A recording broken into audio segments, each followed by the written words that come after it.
નમસ્કાર મિત્રો, જય શ્રી કૃષ્ણ, રાધે રાધે, હર હર મહાદેવ। મિત્રો, આજે અમે તમને એવી કેટલીક વસ્તુઓ વિશે જણાવીશું જે તમને આ રક્ષાબંધન પર ખૂબ જ ઉપયોગી થશે।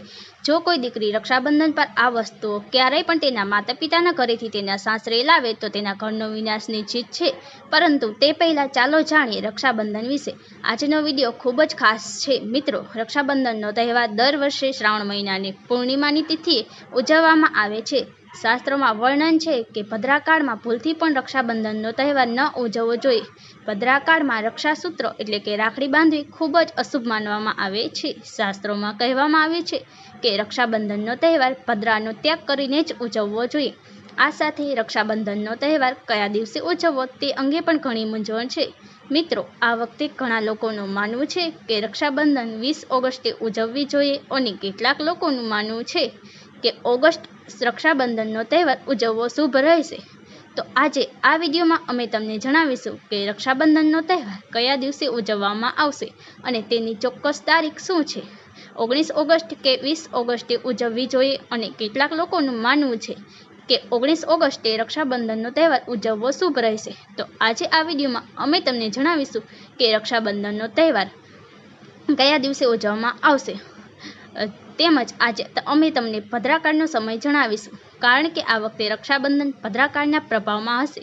તમારા માટે રાખડી બાંધવાનો શુભ સમય જાણવો ખૂબ જ મહત્વપૂર્ણ છે અને અમે એ પણ જણાવીશું કે રક્ષાબંધન પર ભૂલથી પણ પિયરથી આ વસ્તુઓ સાસરે ન લાવવી જોઈએ। મિત્રો, વિડીયોમાં આગળ વધીએ તે પહેલાં તમને વિનંતી છે કે આવી વિડીયોના અંત સુધી જોડાયેલા રહેજો અને વિડીયો પસંદ આવે તો લાઈક અને શેર કરજો। જો હજુ સુધી તમે અમારી ચેનલને સબસ્ક્રાઈબ ના કરી હોય તો અત્યારે જ સબસ્ક્રાઈબ કરી દેજો તથા કોમેન્ટ બોક્સમાં હર હર મહાદેવ જરૂરથી લખી દેજો, જેથી ભગવાન ભોલેનાથની કૃપા આપણા સૌ પર નિરંતર બની રહે। મિત્રો, રક્ષાબંધનનો તહેવાર ભાઈ બહેન વચ્ચેના અતૂટ પ્રેમનું પ્રતીક છે। આ દિવસે બહેન તેના ભાઈના કાંડા પર એક રક્ષણાત્મક દોરો એટલે કે રાખડી બાંધે છે અને ભાઈના લાંબા આયુષ્ય અને આરોગ્ય માટે પ્રાર્થના કરે છે અને ભાઈ પણ હંમેશા તેની બહેનની રક્ષા કરવાનું વચન આપે છે। મિત્રો, અમે તમને જણાવી દઈએ કે ભદ્રાકાળમાં રક્ષાબંધનનો તહેવાર ઉજવવો એ શાસ્ત્રોમાં અશુભ માનવામાં આવ્યું છે। એટલા માટે તમારે ભૂલથી પણ ભદ્રાના સમયગાળામાં તમારા ભાઈને રાખડી ન બાંધવી જોઈએ। તેની પાછળ પણ એક પૌરાણિક કથા છે। એવું કહેવાય છે કે લંકાના રાજા રાવણને ભદ્રાકાળમાં તેની બહેને રાખડી બાંધી હતી અને 1 વર્ષમાં જ તેનો નાશ થયો હતો। આ સિવાય ભદ્રા જે શનિદેવની બહેન છે તેને ભગવાન બ્રહ્માએ શાપ આપ્યો છે કે ભદ્રાના સમયમાં જે કોઈ પણ શુભ કે માંગલિક કાર્ય કરે છે તેનું પરિણામ હંમેશા અશુભ જ રહેશે। એટલા માટે તમારે ભૂલથી પણ ભદ્રા દરમિયાન રક્ષાબંધનનો તહેવાર ન ઉજવવો જોઈએ। રક્ષાબંધનની શરૂઆત પાછળ વિવિધ કથાઓ છે, જેમાંથી એક કથા એ છે કે દ્રૌપદીએ યુદ્ધ દરમિયાન ઘાયલ થતાં ભગવાન કૃષ્ણના અંગૂઠા પર તેની સાડીના પાલવનો ટુકડો બાંધ્યો હતો, ત્યારે ભગવાન કૃષ્ણએ જરૂર પડે મદદ કરવાનું વચન આપ્યું હતું। ભગવાન શ્રીહરિ વિષ્ણુને રાજા બલિના બંધનમાંથી મુક્ત કરવા માટે દેવી લક્ષ્મીએ રાજા બલિને રાખડી બાંધી હતી। રાજા બલિએ રક્ષણ કરવાનું વચન આપ્યું અને ભગવાન વિષ્ણુને મુક્ત કરવામાં આવ્યા। આ રીતે રક્ષાબંધનનો તહેવાર દેવી લક્ષ્મી સાથે જોડાયેલો છે। મિત્રો, રક્ષાબંધનના દિવસે બહેનો તેમના ભાઈના કાંડા પર રાખડી બાંધે છે અને તેમના લાંબા આયુષ્યની કામના કરે છે। એટલા માટે આ દિવસે ભાઈ બહેન બંનેએ સ્નાન કરવું જોઈએ અને શક્ય હોય તો નવા વસ્ત્રો પહેરવા જોઈએ, પરંતુ શુભ પ્રસંગે કાળા વસ્ત્રો ન પહેરવાનું યાદ રાખવું જોઈએ। વસ્ત્રો પહેર્યા પછી એકસાથે ભગવાનની પૂજા કરવી જોઈએ। પૂજા પહેલાં તમારે પૂજાની થાળી તૈયાર કરવી જોઈએ અને તેમાં રોલી, ચંદન, અક્ષત, રાખડી, મીઠાઈ વગેરે અને શુદ્ધ ઘીનો દીવો રાખવો। મિત્રો, તમે ઈચ્છો છો તો લોટ, માટી કે પિત્તળનો દીવો લઈ શકો છો, જેનાથી તમે તમારા ભાઈની આરતી કરશો। હવે પહેલાં આ પૂજાની થાળી ભગવાનને અર્પણ કરો અને ભગવાનના કાંડા પર પહેરેલી રાખડી બાંધતા પહેલાં મંદિરમાં રાખડી ચઢાવો। આ પછી તમારે તમારા ભાઈને પૂર્વ અથવા ઉત્તર તરફ મુખ કરીને બેસાડવો જોઈએ અને તમારી બહેનનું મુખ પશ્ચિમ તરફ હોવું જોઈએ। મિત્રો, રક્ષાબંધન પર સૌપ્રથમ ઘરના મંદિરમાં પૂજા કર્યા પછી ભગવાન ગણેશને રાખડી બાંધો અને પછી ભાઈના કાંડા માટે થાળી શણગારો। ત્યાર પછી પહેલાં ભાઈને તિલક કરો અને તેના પર રોલી, ચંદન, અક્ષત લગાવો। તેના પર થોડા ફૂલ છાંટવા, જો ફૂલ વગેરે ન હોય તો ચોખા છાંટવા અને છેલ્લે ભાઈની આરતી કરવી। હવે તમારા ભાઈના જમણા હાથના કાંડા પર રાખડી બાંધો અને તેના પછી ભાઈનું મોં મીઠું કરો. તમારા ભાઈ માટે શુભકામનાઓ કરો. રાખડી બાંધ્યા પછી ભાઈઓએ પણ બહેનોને રક્ષાનું વચન આપવું જોઈએ કે બહેન, હું હંમેશા તારી રક્ષા કરીશ. હું તારી દરેક ઈચ્છા પૂરી કરીશ. માતા પિતા નથી તો તેમની કમી હું પૂરી કરીશ. પિતા બનીને હું તારી દરેક ઈચ્છા પૂરી કરીશ. મા બનીને હું તારી સંભાળ રાખીશ. અને તમારી બહેનોને ચોક્કસપણે ભેટ આપો. મિત્રો, ચાલો હવે જાણીએ કે વર્ષ 2024માં રક્ષાબંધનનો તહેવાર ક્યારે ઉજવવામાં આવશે. પૂર્ણિમા તિથિ 19 ઓગસ્ટના રોજ સવારે 3 થી 4 વાગ્યે શરૂ થઈ રહી છે અને પૂર્ણિમા તિથિ 19 ઓગસ્ટની રાત્રે 11:55 વાગ્યે સમાપ્ત થઈ રહી છે. આવી સ્થિતિમાં ઉદયા તિથિના આધારે રક્ષાબંધનનો તહેવાર 19 ઓગસ્ટ એટલે કે સોમવારે ઉજવવામાં આવશે. આમાં કોઈ મૂંઝવણ નથી. મિત્રો, હવે જાણીએ રક્ષાબંધન 2024 ભદ્રાનો સમય. આ વર્ષે રક્ષાબંધનના દિવસે ભદ્રાની છાયા રહેશે અને રક્ષાબંધનના દિવસે ભદ્રાનો પ્રારંભ સમય સવારે 5:53 છે. ત્યારબાદ તે બપોરે 1:32 સુધી રહેશે. આ ભદ્રાનો વાસ પાતાળ લોકમાં છે.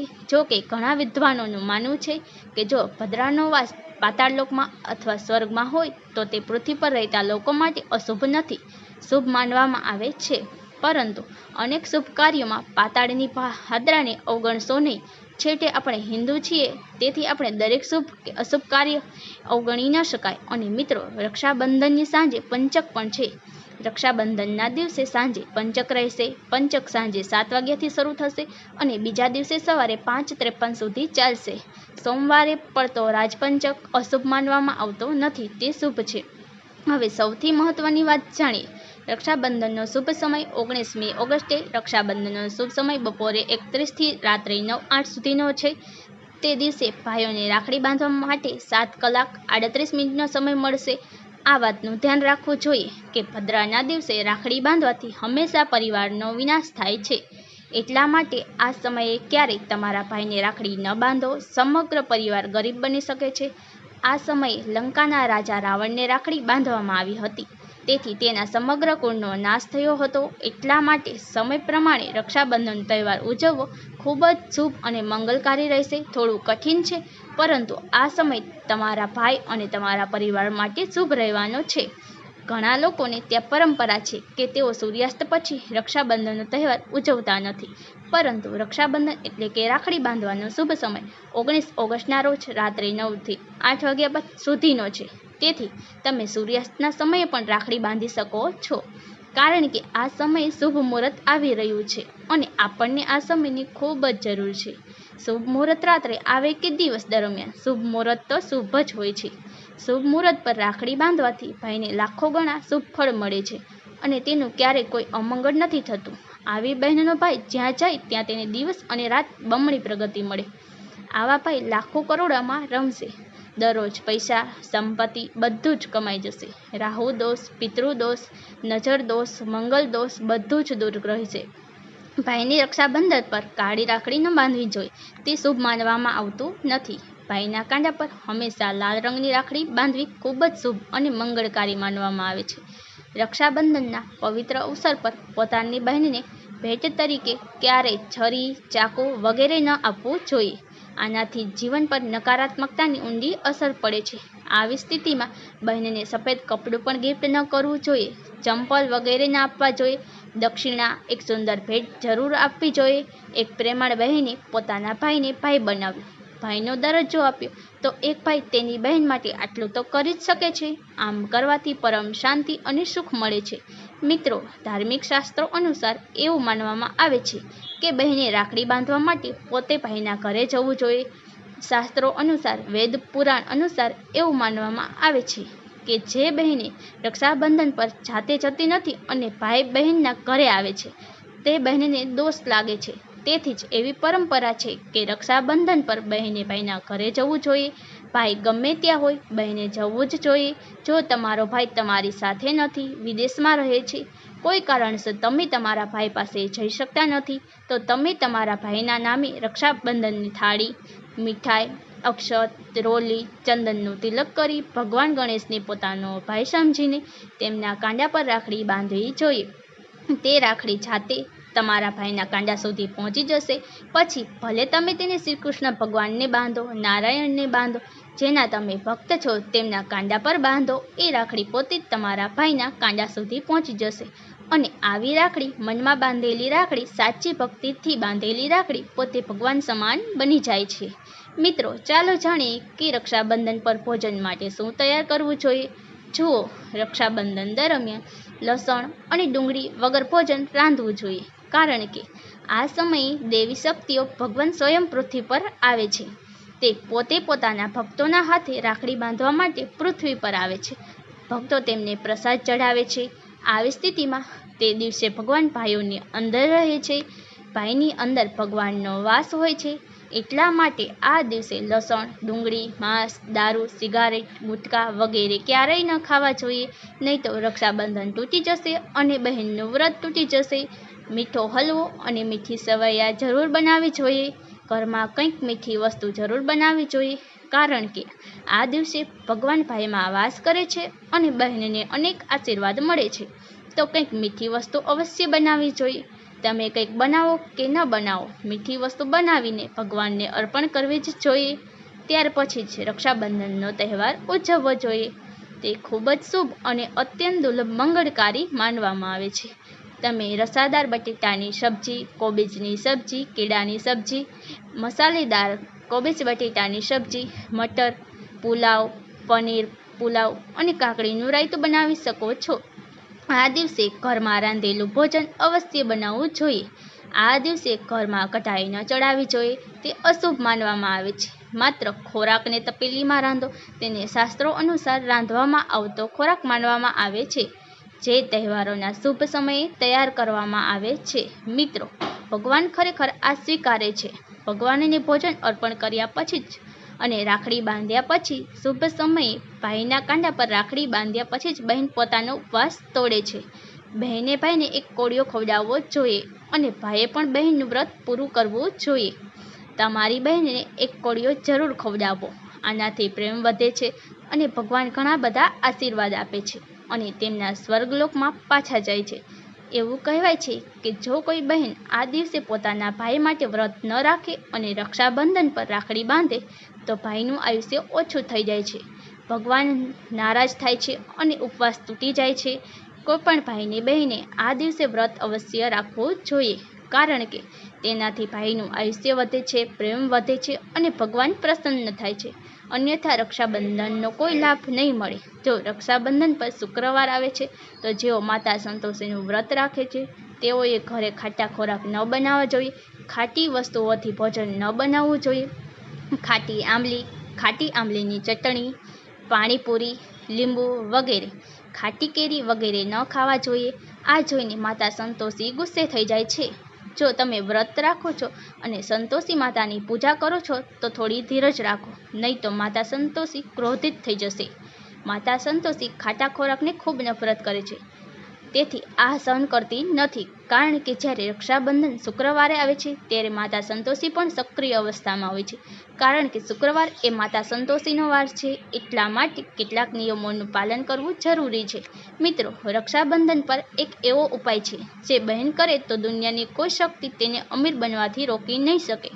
આ ઉપાય આપણા ઘરે જાતે જ કરવામાં આવે છે. ભાઈને ઊંચો હોદ્દો મળે, સરકારી નોકરી મળે, ધંધો ધીમો ચાલતો હોય તો દોડવા લાગે, ધંધો ઉડતા પંખીની જેમ ચાલે, ભાઈને ક્યારેય કોઈની નજર ના લાગે, અકસ્માતમાં તે મૃત્યુ ન પામે. આ ઉપાય કરવાથી ભાઈ બહેન વચ્ચે પ્રેમ વધે છે. તો મિત્રો, તમારે શું કરવાનું છે તે ધ્યાનથી સાંભળો. સૌ પ્રથમ ભાઈને રાખડી બાંધ્યા પછી તમારા હાથમાં થોડા પૈસા લઈને મુઠ્ઠી વાળી લો અને તેને ભાઈ પર 7 વાર વાળી લો. તમારા હાથમાં રહેલા પૈસાથી રાખડી ખરીદો. ખરીદેલી રાખડીને પીપળાના ઝાડ અથવા કોઈપણ ધાર્મિક વૃક્ષ પર બાંધો. ઝાડ પર તિલક લગાવો, મીઠાઈ ચઢાવો અને ઝાડ પર રાખડી બાંધો. આ તમારા ભાઈનું રક્ષણ કરશે, તે વિજય હાંસલ કરશે. આમ કરવાથી બહેન અને ભાઈ બંને માટે ફાયદાકારક રહેશે. ખરાબ નજર, દોષ, કાલસર્પ દોષ, પિતૃદોષ, રાહુ દોષ, શનિ દોષ નહીં લાગે અને ભયંકર ગરીબી પણ ક્યારેય નહીં આવે. આ ઉપાય તંત્ર શાસ્ત્રના અભ્યાસ અનુસાર 54માં સ્પષ્ટ રીતે લખાયેલો છે. જો રક્ષાબંધન પર આ ઉપાય કરવામાં આવે તો ભાઈને ધનવાન બનતા કોઈ રોકી શકશે નહીં. દિવસ બમણી અને રાત્રે 4 ગણી પ્રગતિ થાય છે.